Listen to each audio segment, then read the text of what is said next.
한번 인사 나누겠습니다. 고맙습니다. 고맙습니다. 감사합니다. 감사합니다. 주님 안에서 사랑합니다. 주님 안에서 사랑합니다. 오늘은 제2과 말씀 같이 보시도록 하겠습니다.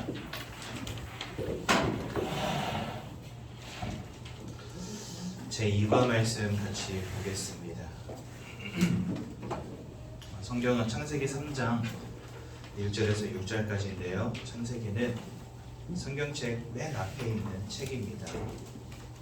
창세기 3장 1절에서 6절까지 말씀을 우리 한 목소리로 함께 보도록 하겠습니다. 창세기 3장 1절에서 6절입니다. 함께 봅니다.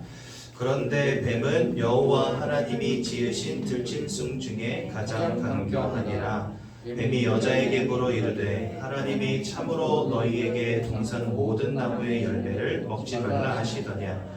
여자가 뱀에게 말하되 동산 나무의 열매를 우리가 먹을 수 있으나 동산 중앙에 있는 나무의 열매는 하나님의 말씀에 너희는 먹지도 말고 만지지도 말라. 너희가 죽을까 하노라 하셨느니라.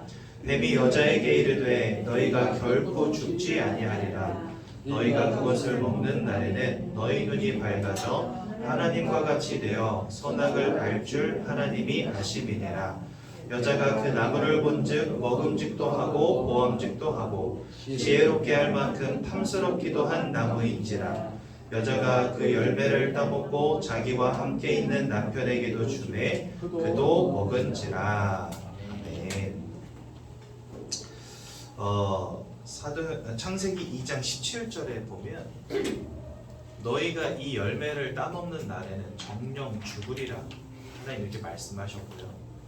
창세기 3장에서는 분명히 하나님이 따먹으면 죽을 거다라고 말씀하셨음에도 불구하고 하와와 그 다음에 하와의 남편인 아담 이 두 사람이 요 선악과를 따먹는 죄를 범하게 됩니다.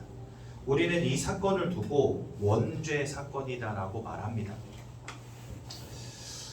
그렇다면 왜 교회는 계속해서 이 선악과를 따먹게 만든 사단이라고 하는 존재와 그 다음에 아담과 하와가 처음 짓게 된 근본적인 죄, 이 원죄와 하나님 떠난 문제에 대해서 왜 자꾸 강조하고 말하고 가르치는 걸까요? 이게 사실 되게 중요한 문제죠. 왜냐하면 요 세 가지 문제를 성경은 우리에게 인생의 근본적 문제로 제시하시기 때문에 그렇습니다. 많은 사람들은 그냥 나에게 와 있는 경제 문제, 혹은 건강 문제, 자녀 문제, 인간관계 문제, 마음과 생각의 문제, 질병의 문제, 사건 사고의 문제 이런 것들이 내 인생에서 가장 중요한 문제라고 생각을 하는데 사실은 그렇지 않다는 것입니다. 그런 문제가 우리에게 올 수밖에 없었던 성경만이 밝히는 근본적인 문제가 있는데 바로 그것이 사단, 원죄, 하나님 떠난 이 세 가지 문제라는 것입니다. 하나님은 이것이 인생에서 가장 중대한 문제인 걸 아시기 때문에 교회를 세우셨어요. 그리고 교회 강단을 통해서 날마다 예수 그리스도만을 선포하게 하셨습니다. 요 인생의 근본 문제의 유일한 해답이 오직 예수 그리스도 한 분뿐이시기 때문에 하나님은 교회를 곳곳에 세우시고 수많은 목사님들을 배출하셔서 이 언약을 가르치게 하신 거예요. 그래서 우리에게 교회를 주신 이유가 바로 여기 있습니다. 여러분 아무리 뛰어난 대학을 간다 할지라도 아무리 훌륭한 교수를 만난다 할지라도 여러분들 인생을 살아가는 동안에 절대로 배울 수 없는 내용들이 있는데 바로 이런 내용들입니다. 왜냐하면 요 문제들 그리고 우리의 해답 대신 예수 그리스도는 다 영적인 문제며 영적인 해답이기 때문에 세상은 가르칠 수가 없어요. 그렇죠? 그냥 우리 잘 먹고 잘 살고 돈 많이 벌고 그러면 행복하다 여기지 않습니까? 그게 세상 아닙니까? 근데 오직 성경은 그것만으로는 안 된다라고 가르치는 유일한 책입니다. 여러분 대학 가보십시오. 다 뭐 가르칩니까? 전문성 갖추고 너 나름대로 성공하면 돈 많이 벌고 행복해질 수 있어. 이거 가르치는 곳이 대학이잖아요. 어느 곳에서도 절대로 이 영적인 문제와 유일한 해답 대신 그리스도 가르치지 않습니다. 그래서 하나님이 예비하신 현장이 어디냐? 바로 교회라는 곳이에요. 그 교회가 이것을 가르치지 않는다? 그거는요, 교회가 사명을 잃어버린 것과 마찬가지입니다. 또 이 유일한 문제의 유일한 해답 대신 그리스도를 알려주지 않는다? 그 교회는요, 사명을 잃어버린 교회입니다. 그래서 여러분들 이 교회 통하여, 예배 통하여, 말씀 통하여 여러분들이 얻고자 하시는 것은 오로지 이게 되어야 돼요. 예수 그리스도로 답을 얻는 인생, 예수 그리스도로 결론난 인생, 그리스도 안에서 행복한 인생 되어야 합니다. 그것 때문에 세우신 것이 교회이기 때문에. 자, 여러분들 오늘 이 자리를 통해서 이 근본의 문제와 예수 그리스도라고 하는 유일한 해답이 내 인생에서 얼마나 중요한 것인지가 깨달아지는 귀한 날 되시기 바랍니다. 여기 이거 말씀은요, 잠시 후에 나눌 거고요. 이거 나누기 전에 먼저 우리가 짚고 넘어가야 될 것이 있습니다. 성경은 하나님께서 사람을 창조하셨다라고 되어 있습니다. 창세기 1장 27절과 28절에 보니까 하나님이 자기 형상을 따라 사람을 창조하셨다 이렇게 되어 있고요. 딸기에 흙을 모아서 사람의 모양을 빚으시고 그 코에다가 생기를 후 불어 넣었을 때 사람이 살아있는 영이 되었다라고 말씀을 하십니다. 즉 하나님의 형상을 따라 사람을 영적 존재로 만드셨다는 것입니다. 그러니까 여러분들은 혼을 가진 영적 존재들이세요. 우리는 마음이 있고 생각이 있고 육신을 가진 존재잖아요. 그래서 세상은 뭐라고 말하냐면 생각하는 동물이다 이렇게 가르칩니다. 즉 이성을 가진, 육신을 가진, 그러니까 이성을 가진, 생각을 가진 존재며 또한 동물처럼 육신을 가진 존재라는 거예요. 그러니까 생각하는 동물이다 이렇게 가르치거든요, 사람을요. 그런데 성경은 우리에게 뭐라 말씀하시냐면 우리는 단순히 생각하는 동물이 아니라 영혼을 가진 영적 존재다라는 걸 성경을 가르치신다는 거예요. 그러니까 여러분들 내가 영적 존재다라는 생각 아마 한 번도 안 하고 지금까지 살아오셨을 겁니다. 예를 들자면 길에서 아는 분을 만난다. 그럼 뭐라고 인사하십니까, 여러분? 건강하십니까? 평안하십니까? 이렇게 물어보지. 당신의 영혼은 평안하십니까? 이렇게 인사하세요, 여러분들? 죽어도 그렇게 인사 안 하죠. 왜 그럴까요? 내 마음이 행복한 거, 내 마음이 평안한 거 누구나 다 원하죠. 또 내가 육신적으로 성공하고 잘 되기를 누구나 소원합니다. 왜냐면 우리는 마음을 가진 육신적인 존재니까. 하지만 그 누구도 상대방이 영적으로 평안한지 궁금하지 않아요. 나 자신도 영적으로 평안한지 궁금하지 않아요. 왜요? 내가 영적 존재라는 걸 모르니까. 그러니까 여러분, 나는 마음과 생각과 육신을 가진 존재인데 또한 영을 가진 존재란 말이죠. 근데 내가 영적 존재라는 것을 그 누구도 생각조차 안 하고 고민조차 안 하고 산다니까요. 이 땅 인생에 일어난 근본의 문제는 영적 문제인데 내가 영적 존재인지를 모르니까 내가 중대한 문제 속에 있다는 것도 알지 못한 채 살아가고 있는 거예요. 여러분, 암이 왜 무서운지 아십니까? 내 몸에 암이 왔는지를 몰라서 무서운 거거든요. 이와 같은 인생의 영적인 근본 문제가 와 있는데 나에게 그런 문제가 와 있다는 것조차 알 수 없는 상태가 된 거예요. 왜요? 내가 영적 존재라는 걸 모른다니까요. 그래서 여러분들이 여러분들의 인생을 바라보는 눈 자체를 빨리 바꾸셔야 됩니다. 세상이 말하는 거짓된 진리에 속지 마세요. 돈 많이 벌고 건강하게 잘 살면 행복하다? 그거 다 거짓말입니다. 그렇게 말하면요, 이 땅의 부자들은 다 행복해야죠.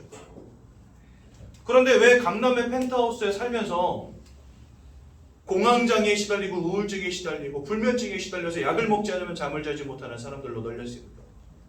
이 시대는 점점 좋아지고 발전하고 있는데 여러분들 지금 우리나라 GDP가 3만 달러가 넘었다고 합니다. 그런데 이렇게 잘 사는 세대, 이렇게 많은 돈을 버는 시대가 되었는데 왜 정신병동은 가득 차 있을까요, 사람들? 우리가 돈 많이 벌고 성공하면 되는 걸로 여기지만 세상은요 점점 무너지고 있단 말이죠. 왜 그럴까요? 인생이 영적 존재라는 것을 인정하지 않아요. 그 누구도. 근데 성경만이 우리에게 밝히십니다. 여러분들과 저는 하나님의 형상을 따라 살아있는 영으로 창조된 영적 존재라는 사실. 그 증거가 뭐냐면 사람들만 영적인 행위를 합니다. 여러분들 지금 이 시간 여기 왜 오셨습니까? 아, 날도 시원하고 좋은데 이럴 때 산이나 한번 타면 더 좋지. 왜 교회에 와가지고 요즘 안 그래도 코로나 때문에 난리인데, 그죠? 사람들 잔뜩 모여있는 이 교회에 오셔서 이 말씀 듣고 있냐 말이죠. 내가 영적 존재가 아니라면 영이신 하나님의 말씀에 귀 기울일 이유가 있을까요? 없을까요? 없어요. 여러분들 소 귀에다가 성경 읽어보십시오. 소가 반응할까요? 고양이, 개, 이런 동물들 귀에다가 하나님 말씀 들려줘 보십시오. 얘네들이 반응하겠습니까? 절대 반응하지 않습니다. 왜요? 영적 존재이기 때문에. 근데 사람들은요, 복음 말해주면요 반응합니다. 어떤 사람은 집어치워 하는 사람도 있고, 어떤 사람은 아 모르겠어요 하는 사람도 있고, 어떤 사람은 눈물을 펑펑 쏟으면서 예수님 영접하는 사람도 있습니다. 반응은 제각기지만 내가 영적인 언약들을, 영적인 말씀들을 전달할 때 사람들은 거기에 반응한다는 거예요. 거부하든 동조하든 아니면 감동받든. 왜 그럴까요? 영이신 하나님의 말씀에 귀 기울일 수 있는 영적 존재이기 때문에 그런 겁니다. 그래서 여러분들이 지금 여기 와 있는 거예요. 어떤 이는 지금 산 중턱에 있는 저 절에 올라가가지고 108배 하고 있겠죠. 손 비벼가면서. 어떤 이는 등산 가서도 옆에 쌓여져 있는 돌탑에다가 자기도 돌 하나 올리면서 뭔가 기도하고 있겠죠. 이처럼 사람들은 영적인 일을 한다는 겁니다. 그게 뭐냐? 우리가 영적 존재라는 증거인 거예요. 저 아마존 밀림 막 열대 우림 속에 살아가는 그런 원시 부족들 가운데서도 귀신 쫓고 막 사람들 병 고치는 제사장들이 있다니까요. 주술사가 있다니까요. 이게 왜 가능합니까? 사람은 영적 존재이기 때문에 그렇습니다. 그리고 이 땅을 창조하신 창조주 하나님을 닮았기 때문에 창조의 해결을 하는 유일한 존재가 바로 사람입니다. 여러분들은요, 여러분들의 세상이 말하는 인간에 대한 정의가 아니라 하나님이 결론 내리신 인간에 대한 정의를 다시 한번 되새길 필요가 있다는 거예요. 아, 우리는 영적 존재구나. 나는 영적인 사실을 듣고 받아들이고 깨달을 수 있는 영적 존재구나. 원래 하나님은 이렇게 사람을 창조하신 겁니다. 그 이유는 뭐냐? 다른 것 없습니다. 우리에게 아주 중요한 원리를 하나 주신 것인데요. 예를 들자면 물고기는 물을 떠나 살 수 없듯, 나무는 땅에다가 뿌리를 내리고 살아야 하듯, 저 새는 공중을 날아다녀야 하듯, 하나님이 사람을 처음 지으실 때 사람에게는 하나님을 알며 하나님과 함께하며 하나님 주시는 영적인 축복과 평안함 속에 살아가도록 하나님과 함께해야만 살 수 있는 존재로 처음부터 창조하신 거예요. 그래서 우리만 영이신 하나님을 알 수 있는 영적 존재여야만 하는 것입니다. 그런데 여러분, 여기 오늘 창세기 3장 1절에서 6절 말씀 읽은 다음에 우리가 창세기 2장 17절 말씀 같이 읽었죠. 여기에 보면 뭐라 말씀하시냐면 선악과를 주시면서 이거 따먹는 날에는 너희가 정령 죽으리라 이렇게 말씀하십니다. 근데 아담과 하와가 오늘 창세기 3장에 그 선악과를 따먹어 버리잖아요. 그러니까 아담과 하와가 바로 죽었습니까? 안 죽었죠. 그러면 하나님 거짓말 하신 걸까요? 그게 아니죠. 여러분, 물 밖에 나와 있는 물고기는 그것 자체가 사망입니다. 그렇죠? 만약에 나무가 땅에서 뿌리 뽑혔다, 아직 이파리가 마르지 않아도 그것 자체가 사망과 같은 거예요. 여러분들, 새가 날개가 부러져서 더 이상 하늘을 날 수 없는 상태로 막 바닥에서 퍼덕이고 있다. 그 새는 필히 죽게 됩니다. 그렇죠? 하나님을 잃어버린 순간 우리는요, 사망의 권세 가운데 붙잡히게 된 것이고, 그 끝은 사망과 영원한 불지옥인 것입니다. 그래서 여러분들, 하나님을 잃어버리는 것, 즉 창세기 3장 1절부터 6절 말씀에 의거하여서 사단에게 속아 죄를 짓고 하나님을 떠나버린 그 결과는 곧 사망이라는 거죠. 그래서 여러분들, 로마서 8장 2절에는 뭐라고 설명하시냐면 죄와 사망의 법에서 우리를 해방했다 이렇게 말씀하시거든요. 그러니까 하나님을 잃어버린 그 순간에 예수 만나지 못한 모든 사람들은 죄와 사망의 법에 붙잡힌 상태가 된 겁니다. 근데 로마서 6장 23절은 뭐라 말씀하시냐면 죄의 싹은 사망이니라 이렇게 말씀하십니다. 즉 우리는 죄와 사망의 법에 붙잡혀 있는 존재들이고 그 죄의 결과는 사망이라는 거예요. 그러니 지금 내가 뭐 살아있다? 아이고 여러분들 결국 천년만년 살 사람 아무도 없습니다. 누구나 한 번은 이 땅 떠나가야 됩니다. 사망이라는 걸 비껴갈 수 없는 거예요. 또한 하나님을 알지 못한다고 한다면 하나님을 떠나버린 운명과 사주팔자 속에 사망 상태 속에 살아가는 것이고 나중에 죽어서는 지옥 불구덩이 속에 영원한 사망 가운데 들어가게 되는 겁니다. 그래서요 하나님을 알고 하나님과 함께하는 축복 속에 있는 것은 물고기가 물속에 있는 것과 같이 중요한 일이라는 거죠. 물을 잃어버린 물고기는 살 수 없으니까. 인생은 하나님을 잃어버려서는 살 수 없는 존재로 처음부터 이렇게 창조가 된 것입니다. 그런데 이 모든 것을 잃어버리는 사건이 오늘 창세기 3장 1절에서 6절에 나오는 것입니다. 하나님을 대적하여 타락한 존재인 사단이 아담과 하와를 속여서 하나님이 따먹지 말란 선악과를 따먹게 만들고 결국은 하나님을 떠나는 문제 가운데 빠지게 만들어버렸습니다. 그래서 우리는 이 문제를 뭐라고 하냐? 인생의 근본적 문제라고 하는 것입니다. 이 근본적 문제 때문에 모든 사람들이 6가지 상태 가운데 빠지게 되었습니다. 그 첫 번째는요, 우리의 영적 상태입니다. 여러분, 우리는 영적 존재이기 때문에 내가 어떠한 영적인 배경을 가진 어떠한 영적 상태 속에 있느냐 굉장히 중요한 문제입니다.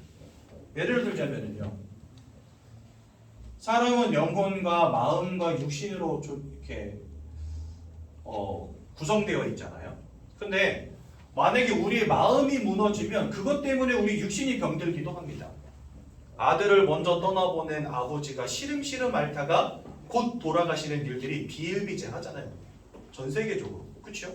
그 말은 뭐냐면 사람의 마음이 그만큼 육신에 영향을 끼친다는 거예요. 또 육신이 무너지면 마음도 연약해집니다. 그게 무슨 말이죠?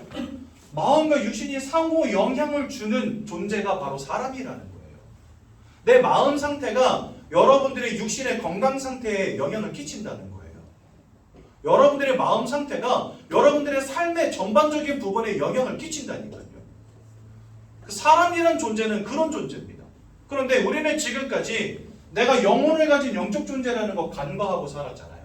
근데 진짜 우리가 하나님께서 영적 존재로 지으신 영혼을 가진 존재가 맞다라고 한다면 나의 영혼의 영적인 상태가 내 마음에 영향을 준다는 결론에 도달할 수 있겠죠. 마음과 육신이 서로 영향을 주는 것이 분명하다면 여러분들의 영적 상태가 여러분들의 마음과 여러분들의 삶과 육신의 상태 또한 결정 지을 수 있다는 겁니다. 그런데 그렇기 때문에 하나님은 처음부터 사람에게 하나님과 함께하는 축복을 주신 거예요. 우리가 영적 존재이기 때문에 하나님과 함께하는 응답 가운데 있을 때 그것이 내 마음의 행복이 되는 것이고 우리 삶의 형통과 축복이 되는 것입니다. 그래서 처음부터 하나님은 우리의 영혼의 배경 속에 함께 하신 거예요. 무슨 말인지 이해가 되시죠? 그런데 이 근본 문제 보십시오. 사단에게 속아서 죄악을 범하게 되고 결과적으로는 하나님을 떠나는 문제 속에 빠지게 되었다. 즉 나의 영혼의 축복자 되시고 근본적인 축복자 되시는 하나님을 잃어버린 상태가 된 거예요. 쉽게 말하면 여러분들의 마음이 무너진 상태가 됐다 보십시오. 어떻게 되겠습니까? 내 육신과 삶도 무너지겠죠. 나의 영혼의 주관자 되시는 하나님을 잃어버린 것은 곧 여러분들의 마음과 생각과 삶과 육신을 무너뜨리는 방아쇠가 되는 거예요. 여러분 방아쇠 빵 당겨보시면 그런 총알이 팡 하고 튀어나가잖아요. 이 영혼의 하나님을 잃어버린 것이 내 인생의 실패와 내 인생의 문제와 내 인생의 고통의 시작점이 된다는 것입니다. 그래서 여러분들 내가 영적 존재라는 것을 발견하고 영이신 하나님이 나와 함께하는 것이 얼마나 중요한 축복인가를 아는 게 중요한 거예요. 하나님을 잃어버린 그 순간부터 우리의 영적 상태는 어떻게 바뀌었냐? 요한복음 8장 44절에 보니까 사단 마귀에게 속한 자가 되었다 이렇게 말씀하신다니까요. 여러분들은 지금까지 인정하지 않고 살아오셨겠지만 성경은 뭐라 말씀하시냐? 나는 그저 최선을 다하고 열심히 일하고 돈 잘 벌고 성공하려고 노력해 왔는데 우리의 영적인 배경 속에 내 마음과 생각과 삶과 육신을 무너뜨리는 영적 존재가 있었다는 거예요. 여러분 이거 얼마나 끔찍한 일입니까? 이것을 세상 말로는 뭐라고 하냐? 운명과 사주팔자라고 말합니다. 여러분 진짜 세상 사람들도 이거 인정하잖아요. 운명과 사주팔자는 내 힘으로 안 된다는 거. 그렇죠? 운명을 바꿀 수 없다. 세상 사람들도 이렇게 이야기합니다. 그거 굉장히 맞는 생각입니다. 왠지 아십니까? 운명과 사주팔자라고 하는 이 굴레로 모든 사람들을 휘어잡은 존재가 누구냐? 그게 바로 사단 마귀라는 거예요. 그래서 요한일서 3장 8절은 뭐라고 말씀하시냐? 우리가 죄악으로 인하여서 이 영적 존재 사단에게 속한 자가 되었다라고 성경 말씀하십니다. 여러분들, 우리는 싫으나 좋으나 이 땅 가운데 태어난 그 순간부터 이 사단 마귀에게 속한 자가 된 거예요. 즉 여러분들이 영혼의 배경 속에 누가 있냐? 이 사단이 다리를 끌고 있는 겁니다. 그런데 뭐 사단이 있다 칩시다. 이 사단이 어떤 존재냐 하는 것이 중요한 거잖아요. 그렇죠? 만약에 이 사단이 우리를 축복하고 우리에게 응답을 주고 우리를 건강하게 하고 우리를 형통하게 한다면 사단이 같이 있는 거 축복이잖아요. 그렇죠? 근데 성경은 뭐라 말씀하시냐? 요한복음 8장 44절에 그는 거짓말장이요 살인자요 처음부터 범죄한 자요. 요한복음 10장 10절에 모든 것을 빼앗는 자요 죽이는 자요 멸망시키는 자로다. 이렇게 말씀하신다니까요. 이 땅을 창조하시고 우리 인생을 축복하시는 하나님을 잃어버린 결과는 모든 것을 빼앗고 죽이고 멸망시키며 살인마요 거짓말장인 영적 존재인 사단에게 붙잡혀버린 상태가 된 것입니다. 그래서 여러분들 이거는 인생에서 가장 중요한 영적인 문제입니다. 세상이 가르쳐주지 않는 영적인 문제입니다. 그러니까 여러분들 잘 아셔야 돼요. 내가 영적 존재라는 것, 하나님을 잃어버린 결과로 사단 마귀에게 붙잡힌 인생이 되었다는 거예요. 운명과 사주팔자의 문제. 그래서 여러분들 인생이 나는 진짜 최선을 다하고 열심히 착하게 산 죄밖에 없는데 안 되어지는 문제가 계속해서 옵니다. 어느 날 마음이 무너지고 어느 날 육신이 병들고 원치 않는 사건 사고가 막 터지게 되고 실패의 문제가 계속 되어지고 나도 알지 못하겠는 그런 문제들이 막 오는 거예요. 여러분들 생각해 보십시오. 여러분들의 마음이 무너졌다. 무엇으로 막을 수 있습니까? 마음이 내가 마음 먹는 대로 되는 게 절대 아니잖아요. 나 오늘부터 행복해야지. 그런다고 행복해집니까? 막 우울감이 막 와. 여러분들 우울증 때문에 정신과에서 약 먹는 분들 다 처음에는요. 내가 긍정적인 생각을 하면서 행복했던 기억들을 떠올리면서 이거 다 뛰어넘어 봐야 되겠다. 노력 안 했을까요? 나는 처음부터 그냥 우울해질 거야. 이런 사람 아무도 없거든요. 그런데 왜 심각한 우울증의 문제? 그것이 발전돼서 해결되어지지 않는 정신병의 문제로까지 사람들이 무너집니까? 마음이 내 마음대로 안 되기 때문입니다. 마음 하나만 무너져도 답이 없어요. 그런데 우리의 영적인 배경 속에 이 사단이 자리를 잡고 있다. 무슨 수로 우리가 거기서부터 빠져나오며 이걸 넘어서겠습니까? 방법이 없는 거죠, 방법이. 그러니 이런 중대한 영적인 문제 속에 우리가 살고 있는데 아무도 이거 가르쳐주지 않으니 모르는 거예요, 그냥. 이게 인생이려니 하면서 살아가는 거예요. 보통 하는 말이 뭡니까? 아이고 내 팔자야 하면서 살아가는 거예요. 무너지는 인생 보면 뭐라고 말합니까? 팔자 사납네 하면서 살아가는 거예요. 영적인 배경 속에 사단이 있다는 걸 알지 못하고 그 사단의 권세를 꺾으사 우리를 구원하신 이가 있다는 사실도 알지 못한 채 이게 인생이야, 이게 운명이야, 이게 팔자야 하면서 사람들은요 순응하며 그냥 살아가고 있다는 거예요. 너무나 안타까운 현장. 그치요? 이런 영적 상태 속에서 두 번째로 어떻게든 내가 불행을 막아보고 축복받아보겠다고 사람들 열심히 요구합니다. 잘해놓고 빌고 깎아놓고 빌고 그쵸? 찾아가서 빌고 무릎 꿇고 빌고 집에다 모셔놓고 빌고 갖다 붙이고 푸닥거리하고 돼지머리 삶아놓고 빌고 절하고 사람들이 이거 하고 있습니다. 그런데요 중요한 문제는 뭐냐? 고린도전서 10장 20절에 보니까 이 모든 것이 사단을 따르는 귀신의 무리들과 교제하는 것입니다. 그래서 그런지 몰라도요 저희 집은 진짜 열심히 고사 제사 하던 집이었거든요. 저희 할머니는 30년 동안이나 불교를 막 너무 열심히 믿으셨고 그런데 안 되어지는 거예요 인생이. 가정 가문이 막 폭삭 주저앉고 무너지고 작은아버지들 막 다 이혼하고 기형아 태어나고 막 사업이 부도나고 너무나 열심히 섬겼는데 안 되어지니까 할머니가 포기하시더라고요. 자기의 인생, 전 인생을 여기다 쏟아 부었는데 아무것도 안 되니까 결국은 승복을 태우셨어요. 왜 태우셨냐? 안 된다는 거예요. 그쵸? 우상 숭배하면 할수록 사단을 따르는 귀신의 무리들과 교제하는 건데, 그래서 하나님은 나는 너희가 귀신과 교제하는 자 되기를 원치 아니하노라 이렇게 말씀하신 거예요. 고린도전서 10장 20절에. 대저 이방인이 하는 제사는 귀신과 교제하는 것이니라. 나는 너희가 귀신과 교제하는 자 되기를 원치 아니하노라 말씀하셨어요. 이것이 결국은 사단을 따라가는 인생의 모양임을 몰랐던 거죠, 우리가 지금까지. 그러니까 그게 불행을 막는 거라고 착각하고 열심히 섬긴 건데 결국은 내 인생을 더 깊은 구렁텅이 속으로 몰아넣는 결과가 되어버린 겁니다. 모든 사람들이 다 이거 하고 있어요, 여러분들. 뭐 차 샀다, 뭐 집 샀다, 그럼 고사 지내죠, 그죠? 뭐 개업했다, 그러면 돼지머리 삼지요. 요즘에는 진짜 돼지머리 안 삼고요, 막 플라스틱으로 만들어진 돼지머리 갖다 놓고 하더라고요. 진짜 골 때리는 거 아니에요? 그냥 플라스틱도 아니에요. 이렇게 활짝 웃고 있어야 돼요, 돼지. 이렇게 그 고사성 위에서 이렇게 활짝 웃고 있어야 돼요. 그래야 복이 온다고. 콧구멍에다 만원짜리 끼고 귓구멍에다 수표 꽂고 이러고서 돈 좀 많이 벌겠다. 그리고 여러분들 소에다 꽂는 고삐 아시죠? 그 고삐 벽에다 막 붙여놓습니다. 왠지 아세요? 고삐 채운 소는 어디 못 도망가. 그렇잖아요. 그 고삐에다 그 끈 하나 묶어 넣어 보십시오. 소가 어딜 갑니까? 이 코를 찢고 도망가지 않는 이상 못 가거든요. 근데 그거 어떻게 해요? 본인 스스로 못 하잖아요. 그러니까 고삐는 이거 소를 잡아 놓는 거잖아요. 그러니까 축복을 잡아 놓겠다는 겁니다. 내가 돈과 성공을 잡아 놓겠다는 거예요. 그래서 벽에다가 고삐 갖다가 걸어 놓는다니까요, 사람들이. 이사 한번 갈래도 점을 쳐야 되고, 그죠? 어디다 개업 한번 할래도 나를 잡아야 되고, 소는 나를 찾아야 되고, 인생이 완전히 뭔가에 사로잡힌 채 노예되어진 인생. 그거 하지 않으면 절단날까봐 두려워 벌벌 떠는 인생. 그렇게 살아가게 된다니까요. 원래 인간 하나님과 함께 그 속에서 모든 것을 생육하고 번성하여 모든 것을 정복하고 다스리는 축복을 여기 28절에 주셨는데 이제는요 그 모든 축복 다 잃어버리고 사단 마귀에게 노예되어서 사단 마귀를 섬기며 귀신 섬기는 인생으로 전락해버린 겁니다. 무엇 때문에요? 이 근본 문제 하나 때문에. 여러분들 이게 얼마나 중요한 문제인지 아시겠죠?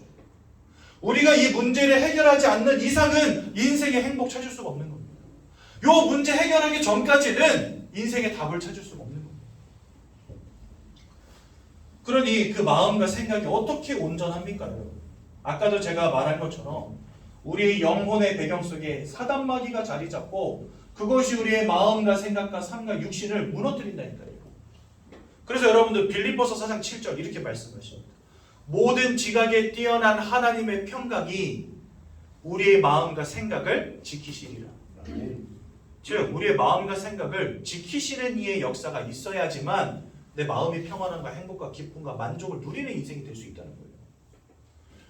하나님이 우리 인생, 우리 영혼의 배경이 되어주실 때 그것이 우리의 마음의 평안과 행복이 되어진다는 겁니다. 그런데 이 하나님 대신에 사단이 자리 잡고 있으니 마음이 무너질 수밖에요. 얼마나 많이 벌었냐, 얼마나 많이 가졌냐, 얼마나 좋은 환경 속에 있냐 이거 아무 상관없습니다. 여러분들 부자 자녀들은 다 성공합니까? 아니라니까요. 오히려 더 마음이 무너지고 심각한 문제 속에 있는 사람들 굉장히 많습니다. 어떤 환경이 있냐 그게 중요한 게 아니라 내 영혼의 배경 속에 무엇이 있느냐가 우리 마음을 주관한다니까요. 그러니까 여러분들 하나님 잃어버린 이 시대를 살아가는 많은 사람들 정신병원 가득 차 있다니까요 지금. 여러분 옛날에는 내가 우울증이 있다 이런 거 남에게 말하는 거 굉장히 부끄러운 일이었어요. 근데 요즘에는 그렇습니까? 아니잖아요. 요즘에 막 친구들 만나면 나 요즘 마음이 너무 우울해서 정신과 한번 갔다 왔어. 이런 말 부끄러워하지 않습니다. 더 이상. 왜요? 옛날에는 뭐 50명 중에 1명, 100명 중에 1명 이랬다고 한다면 요즘에는 10명 중에 대여섯 명이 우울증이 걸려 있다니까요. 사람들이. 너도 우울증 나도 우울증. 쪽팔릴 게 뭐 있습니까? 니도 우울증이고 나도 우울증인데 너도 갔어? 나도 갔다 왔어. 시대가 이렇게 됐다니까요. 왜 사람들의 마음은 점점 무너집니까? 영적 배경 속에 저 녀석이 있다니까요. 뭐 달나라를 갔어요. 뭐 화성에다가 뭐 식민지를 건설할 거예요. 뭐 이제는 뭐 우주 개척 시대가 됐어요. 여러분들 제 아무리 과학기술이 발전하고 의학기술이 발전하고 사람 수명이 200살로 늘어난다 한들 사람들은 행복을 찾을 수 없을 겁니다. 왜요? 마음과 생각을 무너뜨리는 영적 존재가 있기 때문에. 여러분들의 죄가 아니에요. 여러분들의 잘못이 아니에요. 여러분들이 남편 잘못 만나서가 아니고 아내 잘못 만나서가 아닙니다. 인생에 뭔가 기회를 놓쳐서도 아니고 최선을 다하지 않았기 때문도 아닙니다. 여러분들이 최선을 다했다면 여러분들 반드시 성공했을 거라고 장담할 수 있습니까? 아니라니까요. 인생을 무너뜨리는 영적 존재가 있다니까요. 내가 인생을 헛살아서도 아니고 최선을 다하지 않아서도 아닙니다. 하지만 내 인생은 여전히 무너지고 있는 중. 왜요? 여러분들의 인생과 여러분들의 마음을 무너뜨리는 영적 존재가 존재하고 있다니까요. 이 녀석이 우리의 마음과 생각을 무너뜨리는 겁니다. 우울증으로, 조울증으로, 악몽으로, 환청으로 얼마나 많은 사람들이 악몽에 시달리는지 몰라요. 특히 어린 아이들도 그렇다니까요. 여러분 요즘에 초등학교에서 이상한 꿈 꾼 사람, 무서운 꿈 꾼 사람 하면은요 아이들 손 번쩍번쩍 듭니다. 악몽에 시달리고 공황장애, 대인기피증, 아이들요 사람들 눈 못 보라봅니다. 대화할 때 이렇게 눈 피합니다. 사람 얼굴을 보고 대화를 못 한다니까요. 맨날 뭔가 그 핸드폰, 컴퓨터 이런 기기 앞에 앉아가지고요. 인터넷으로 사람들 만나가지고 대화하고 게임하고 이런 것에 익숙해져 있어가지고 다른 사람들 만나서 대화도 못해요. 눈도 못 마주쳐요. 막 공황장애, 대인기피증, 폐소공포증 이러한 문제들이 사람들을요 막 사로잡아 가는데 세상은 이거 이겨낼 방법이 없는 거죠. 마음과 생각이 무너진 인생. 그러니 여러분 그 삶과 육신은 어떻겠습니까? 여러분들 가끔 인터넷 이런 데 보면은요 뭐 조현병 약 먹어야 되는데 약 안 먹고 버티다가 그죠? 차 막 그 중앙선 넘어가지고 뭡니까? 그 역주행 해가지고 막 상대편 차 들이받아가지고 사람 죽이고 본인도 죽고 막 이런 기사도 얼마나 많이 납니까? 사람들의 마음과 생각이 무너져 버리면 정신이 무너져 버리면 그것이 육신의 실패, 인생의 문제로 드러나게 된다니까요. 너무나 많은 사람들이 삶과 육신이 무너진 채 살아가고 있습니다 지금. 마시지 않으면 안 되는 인생, 그렇죠? 마약하지 않으면 안 되는 인생, 도박하지 않으면 안 되는 인생, 음란에 빠지지 않으면 안 되는 인생, 약을 먹지 않으면 잠을 잘 수 없는 인생, 이런 인생으로 점점 무너지는 겁니다. 도대체가. 그러니 여러분 어떻게 인생이 행복합니까? 저도 이렇게 안산 시내에 사역한다고 막 다녀보잖아요. 그러면은요 정말 막 버스 정거장 이런데 술병 갖다 놓고 누워 계시는 분들 그렇게 많아요. 집집마다 방문해 보면은요 막 사람들의 인생이 무너져가지고 우울증으로 고통당하고 마음의 문제로 고통당하고 뭐 귀신이 보이는 사람, 알코올에 중독된 사람 얼마나 많은지 모릅니다. 그냥 그 삶이 완전히 무너져 버렸어요. 아들내미는 게임에 중독되어 있고, 그렇죠? 엄마 혼자 막 죽을 등 살등 살아가는데 이놈의 가난이 끊어지질 않고 환장할 노릇인 거죠. 남편은 술 마시고 앉아 있고 아들은 게임하고 앉아 있고 자기는 나가서 접시 닦고 있는데 그것으로는 삶이 안 되고. 그래서 사람들이요 극단적인 선택을 하고 무너지고. 진짜 우리가 죽어 지옥 간다고 하지만 현장에 나가 사람들의 인생을 속속들이를 다 들여보잖아요. 이미 그들은요 지옥에 살고 있어요. 왜 이렇게 되었습니까? 하나님이 우리의 영적인 배경 속에 함께 하셔야 되는데 이 축복을 잃어버린 거예요 도대체. 아멘. 사단에게 사로잡힌 그 순간부터 우리의 영혼과 마음과 생각과 삶과 육신은 무너지기 시작했고 지금도 무너지고 있고 앞으로는 더 무너질 겁니다. 무엇으로 막겠습니까 여러분? 뭐 하면 우리가 여기서부터 빠져나오겠습니까? 공부해야 됩니까? 돈 벌어야 됩니까? 착하게 살아야 됩니까? 내가 착하게 산들 사단의 권세로부터 해방되겠습니까 여러분? 그래서 이 세상은요 답이 없는 거예요. 답이 없는 거예요. 재미있는 말로 노답이라고 하잖아요. 노답 인생. 답이 없어요. 답이 없어요. 요즘 청년들은요 3포, 5포, 7포 시대 됐대잖아요.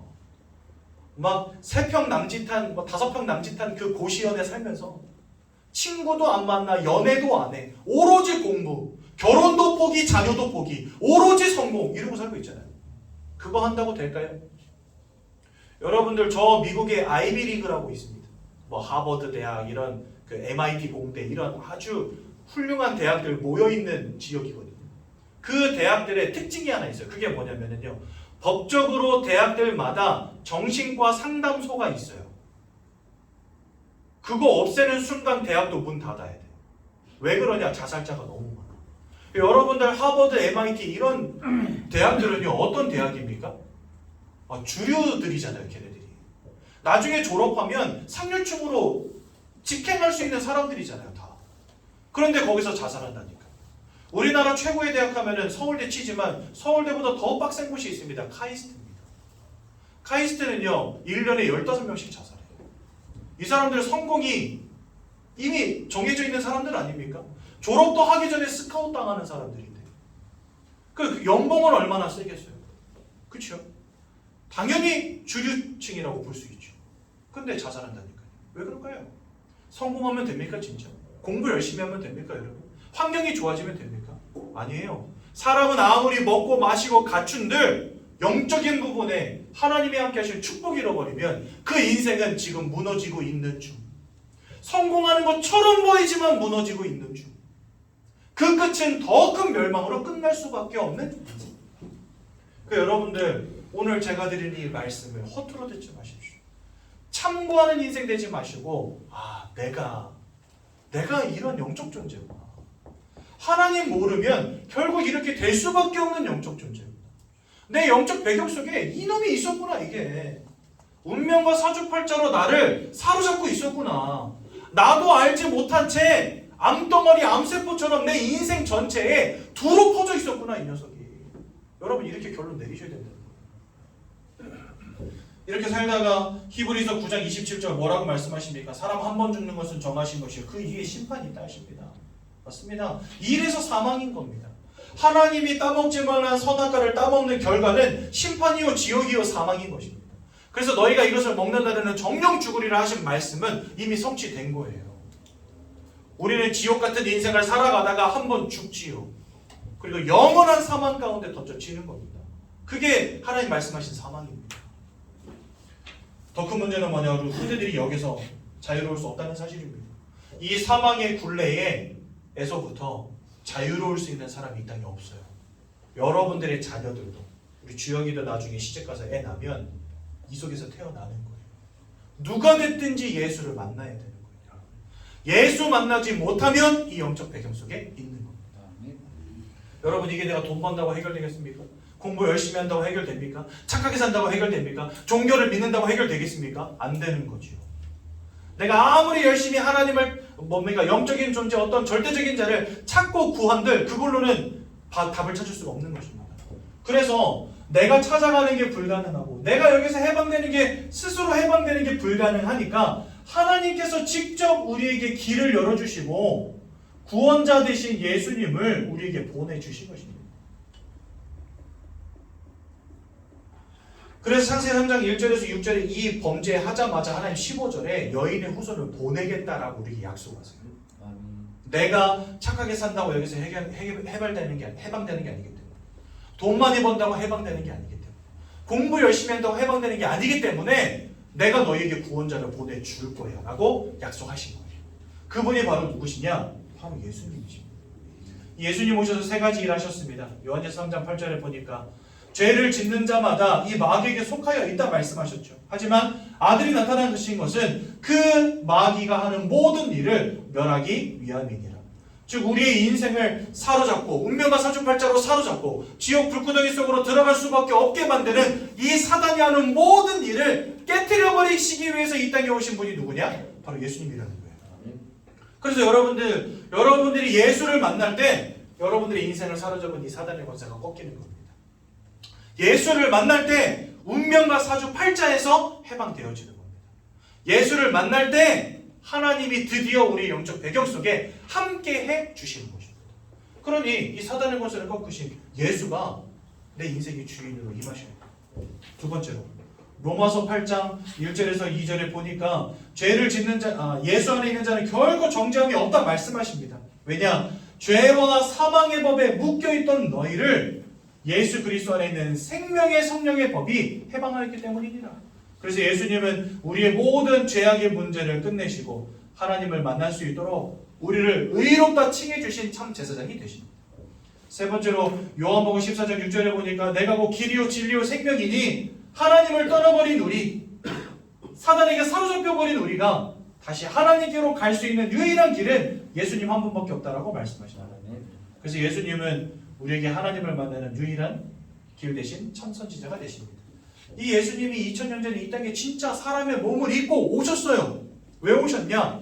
여러분들과 저를 구원해 주시기 위하여. 오셔서 고난당하시고 고통당하시고 십자가 위에서 죽으셨어요. 모든 보혈을 흘려주시고 자기의 생명을 내어주심으로 우리를 완전히 죄악으로부터 사단의 권세로부터 하나님 떠난 방황으로부터 해방하시고 하나님의 자녀 삼아주셨습니다. 그 주님을 우리 누구라고 부릅니까? 바로 그리스도라고 부르는 것입니다. 그래서 여러분들 예수가 바로 그리스도 되십니다.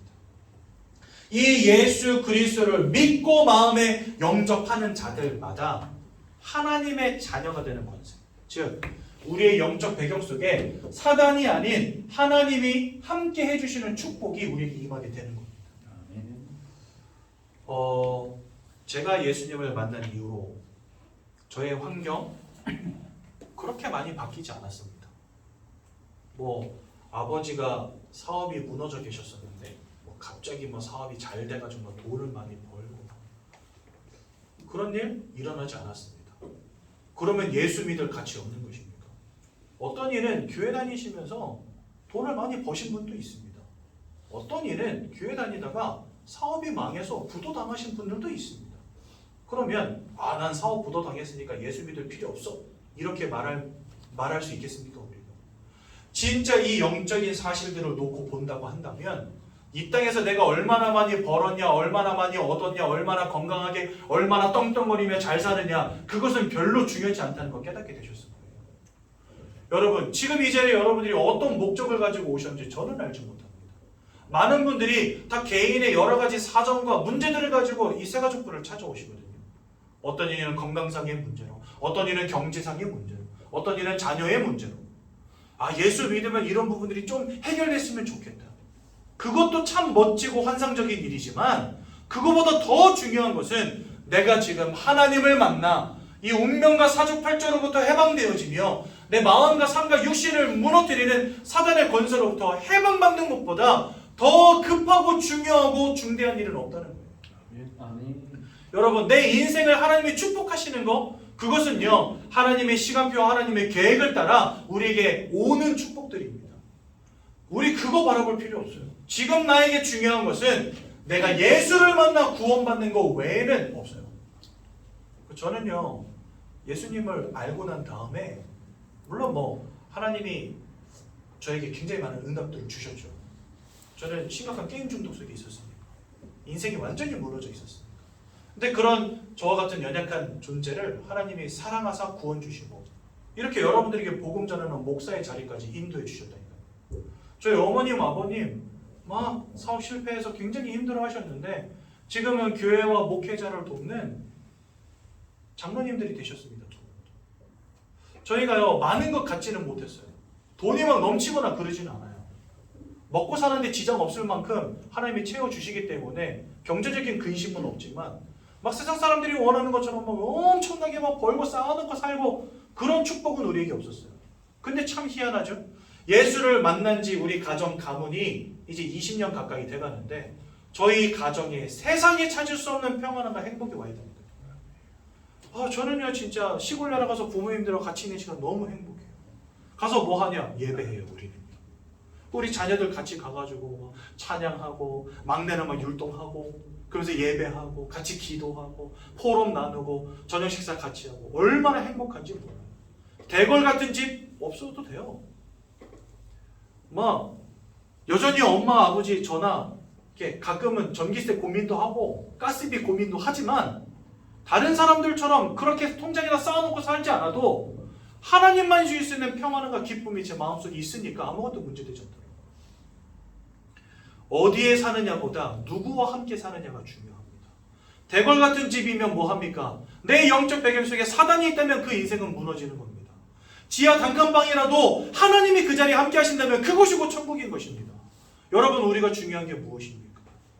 이 영적인 배경 속에서 빨리 빠져나와야 되는 거예요. 그리고 누굴 만나야 되냐? 예수 만나야 되는 겁니다. 그래야 사는 거예요, 여러분들.